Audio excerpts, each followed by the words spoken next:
Menopause ఇది ప్రతి మహిళ ఋతుచక్రంలో చివరిగా ఎదురయ్యే సహజమైన జీవ ప్రక్రియ.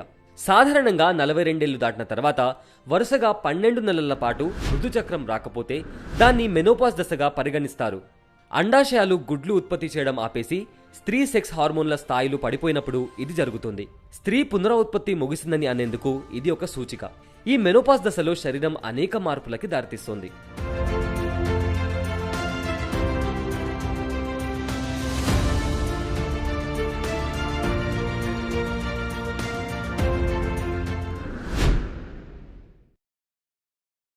ఈస్ట్రోజన్ ఉత్పత్తి, హార్మోన్ల స్థాయిల్లో హెచ్చుతగ్గులు ఏర్పడతాయి. దీనివల్ల పీరియడ్స్ సక్రమంగా రాకపోవడం, ఎక్కువ లేదా తక్కువ రోజులు రక్తస్రావం అవడం వంటివి జరుగుతాయి.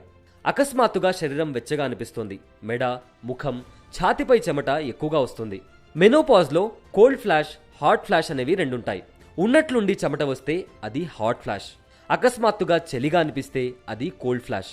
తుమ్మడం, దగ్గడం, కొన్నిసార్లు గట్టిగా నవ్విన సమయంలో కూడా తెలియకుండానే మూత్రాశయం మీద నియంత్రణ కోల్పోతారు. మెనోపాజ్లో ఉండే మరో పెద్ద సమస్య నిద్రలేమి. దీనివల్ల మానసికంగా చిరాకు, ఆందోళన, ఇలా భావోద్వేగాల మీద కూడా నియంత్రణ కోల్పోతారు. మెనోపాజ్ సమీపిస్తున్నప్పుడు జుట్టు, చర్మం పొడిగా మారిపోతుంది. కొంతమంది సన్నగా అయిపోతే మరికొంతమంది బరువు పెరుగుతారు. నడుము చుట్టూ కొవ్వు పేరుకుపోతుంది. కీళ్ల నొప్పులు కూడా సంభవిస్తాయి.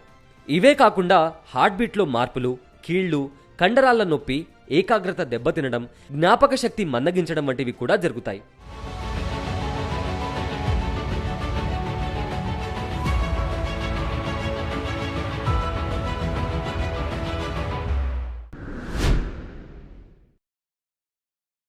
ఆహారం, జీవనశైలిలో మార్పులు చేసుకోవడం వల్ల మెనోపాజ్ లక్షణాల నుంచి వచ్చే సమస్యల నుంచి ఉపశమనం పొందవచ్చు. ప్రోటీన్ అధికంగా ఉండే ఆహారం, omega 3 fatty acids, calcium, vitamin D, magnesium, vitamin K అధికంగా ఉండే ఆహారం తీసుకోవాలి.